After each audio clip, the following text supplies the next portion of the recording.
Hey guys, this week in the Spoiler Zone, I'm talking about Jack and Jill and the Twilight Saga Breaking Dawn. I'm fully loaded on crazy pills and I've got my stress ball with me. Stick around, you just might learn something.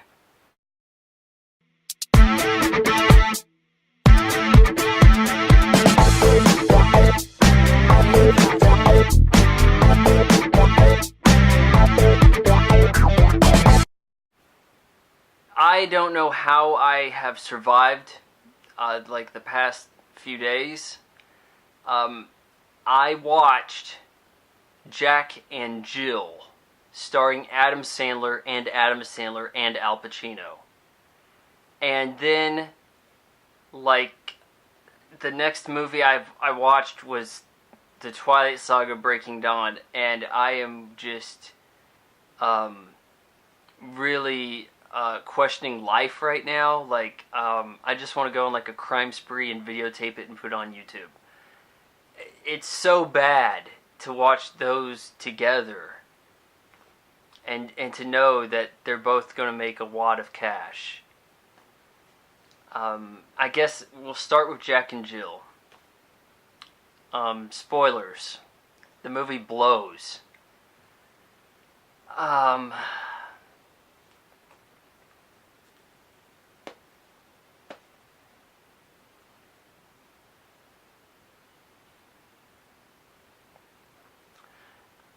I guess that if there's something to say about it, it's that it's offensive towards women, that we need Adam Sandler behaving the way he does as the female here. So, like, Jack is the sensible guy, he's successful. Jill is a slob. She has no life skill. At one point she says something about calling her landlord or something and telling him to turn on her electricity. She's coming back to New York. I don't see anything to suggest that she could ever hold down a job and afford a house. I don't see why anybody likes her. Jack's family thinks she's awesome. I don't know why. Jack's family, well, maybe they think she's awesome because they also consist of a kid who is adopted and tapes things to various parts of his body. And Katie Holmes is in this movie. She was in Batman Begins. Her character from Batman Begins is in The Dark Knight. She is not in The Dark Knight because she makes career choices. Like, I don't know, I'm going to leave a Christopher Nolan film and work on some crap about money or something with Diane Keaton and Queen Latifah that didn't make a dime and no one even heard about it. That's who he got to play his wife. And also just about everybody who's ever been in an Adam Sandler movie, except Chris Farley, is in Jack and Jill. His latest BFF, I don't understand what made this guy so popular, but like my mind is like trying to block out parts of Jack and Jill while I'm trying to talk about it. So like I'm coming up with these images that are vague, and I'm like, no, was that really in a movie? And it turns out, yeah, it really was in this movie. And fortunately, I'm forgetting the parts about names and stuff. But that guy from Bucky Larson, I mean, what's he doing here? He just says things that Jack then says, no, you're not allowed to say that because it's my family. Oh man. I'm just gonna have to move on to Twilight.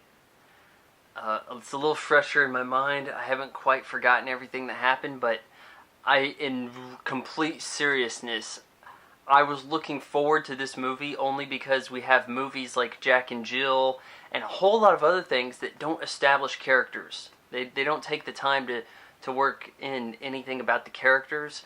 And then this Twilight thing comes along, and there's a lot of things you can criticize about it, but as far as like anybody who is close to being a mainstream critic has to really be able to give it a little bit of credit for setting up some characters. I mean, in the very least, we know Bella is chronically depressed, but we know that Edward's a stand-up guy, and we know that Jacob's got this brooding undercurrent of questionable morals, where he doesn't know quite where he stands, okay? And like, we understand a few things about it. And to that extent, I'm thinking, okay, well, you know what? It's kind of got some moments that are unintentionally funny for, like, at least the first two movies. Particularly the second one, New Moon. The audience I was with, it was a midnight deal. It was like 500 girls and one Vaughn, and everybody was laughing at stuff we should not have been laughing at. And then Eclipse comes around, and it's a similar kind of situation, a little bit of a smaller theater. And the crowd is like, a whole bunch of girls and me. And there was, like Billy Burke, he's good.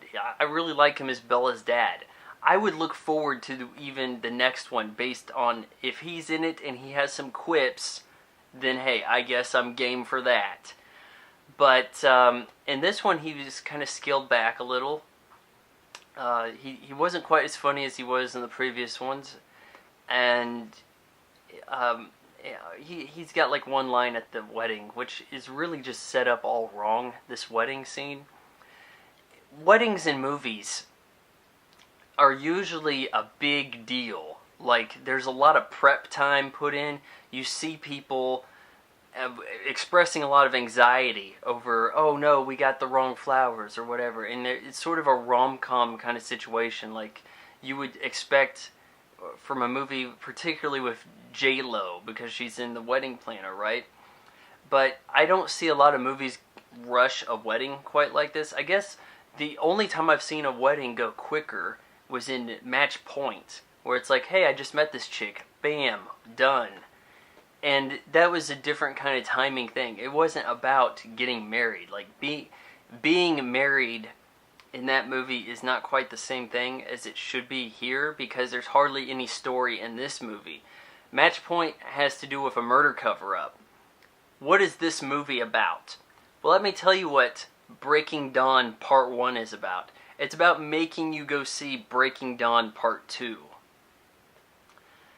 The movie sets up a whole nother movie in a very poor, money-grubbing way. And it's so similar to the kind of feeling I got after the first Part 1 of The Deathly Hallows, where it's like, wow, what did I just watch? I just watched like a teaser for Part 2. I guess anytime they make a movie, two movies out of one book, like that's the bookend of the series.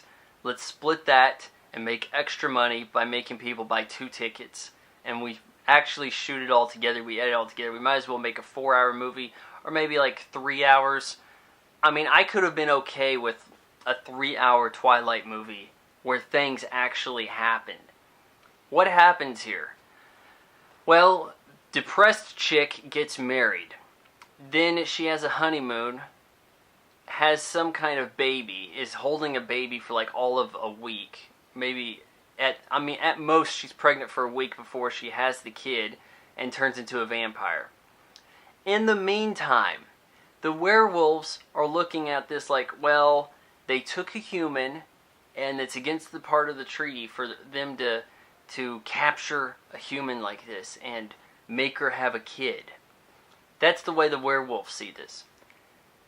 It's not so much kidnapping when there's a wedding and the best man for the wedding, who only showed up at the end, is also your like werewolf guy. So that doesn't really look like a kidnapping scenario to me. Then they have a fight. And unlike the fight in Eclipse, which was kind of cool, like, I will say to you straight up that there was some decent fighting action in Eclipse. I didn't think the werewolves looked that great, but it's even worse here because they have this scene that reminds me of like Homeward Bound, where they've got these werewolves running around near some logging piles, and they're like, "No, I'm the real leader. Everybody bows down to me. Get on your knees." And then Jacob's like, "No, I am the son of a chief. I'm out of here." They got these weird voices, like they're echoes of dogs, like inner monologue of a dog speech, though voiced half by a human. And it's like not hilarious. It's just pathetic and sad. And you have to sit through that and be like, wow, this is like the dramatic speech of the movie, because the rest of the time it's just some chick who, Kristen Stewart, this is her acting, okay? She looks down. Oh, I don't feel good. That's how she plays her part. And that's a lot of what she did before. Like, it's your wedding. Can you, like, act like you're happy about something? It doesn't make any sense. Like, why does Edward want to be with someone this depressing? Even worse than that, Jacob and his 12-pack want to fight over this broad? That, like, if you're going to tell me that there's a chick out there who can get the attention of vampires and werewolves, like, she's got to be quite a knockout, right? Probably not Kristen Stewart. Can we agree on that? They have a fight and no one even gets injured. And speaking of injury, it looked like Jacob was hurt pretty bad at the end of the last movie. No one even mentions anything like, wow, you healed up nicely. Like, I thought he had his back broken. It's like, nope, we're not even going to discuss that, because now we're talking about the wedding. A pathetic, pathetic, pathetic movie. I also, recently I saw Arthur Christmas, which was a vast improvement over those two. I mean, it's not amazing stuff, but anything is a vast improvement over Jack and Jill and Breaking Dawn Part 1. I am not BSing that. Anything. I'd watch anything, because there's some kind of entertainment value to get out of a movie that actually has a 3-act structure. Like, oh, hey, we actually came to the end. That's not how Breaking Dawn works. Alright? I'm not going to talk about Arthur Christmas much, because I know you guys haven't had a chance to see it yet. So we'll reserve that for the next spoiler zone. I also should say that I'm very pleased with the amount of attention Hottie and the Jerk's getting. For those of you who aren't keeping track, Hottie and the Jerk is my podcast with my reporter friend. She's a TV reporter from Cleveland, and we do an episode like, we're trying to go to Friday nights, but for the most part you can pick one up Saturday, because we had been recording late Saturday, but she was doing some sports stuff, this like prep football coverage, and that had been making us a little bit late, so we're looking at maybe having like a late Friday show kind of thing. And also, there's a lot of kinks we had to get worked out. It was taking me like 4 hours to edit an episode, and now we've got that all smoothed out. But we got some new stuff coming in. We're going to redesign the site a little bit and get it up to spec. I guess one of you said that it was confusing, that it looked like we hadn't had a new episode in a while, when we had. But we're getting way higher downloads, like a lot more people listening and downloading the show and subscribing on iTunes than I had suspected. So that's really cool. And I'm playing the new Mario, Super Mario 3D Land. I was ready to write it off pretty early, but when you come to the end, it actually opens up a little bit more. And I was thinking, wow, this is really a short, kind of easy game, especially with some of the stuff it does. Like, you die too often, it gives you like an enchanted Tanuki suit so that you can't die, just like giving you the level pretty much. But I've now like opened up a second quest. It's almost like The Legend of Zelda. So I'm gonna play through that some, probably beat the second quest before I really review it.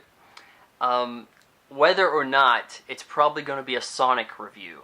I know a lot of you like the High Sonic, as you call him, so we're going to call upon him to do a guest review. Looking to have some guests on the podcast also, so keep your ears peeled for that. Make sure you're following me on Twitter at Von Fry. I've got a Pop Quiz Hotshot trivia question that no one can answer. I dropped hints all over the place.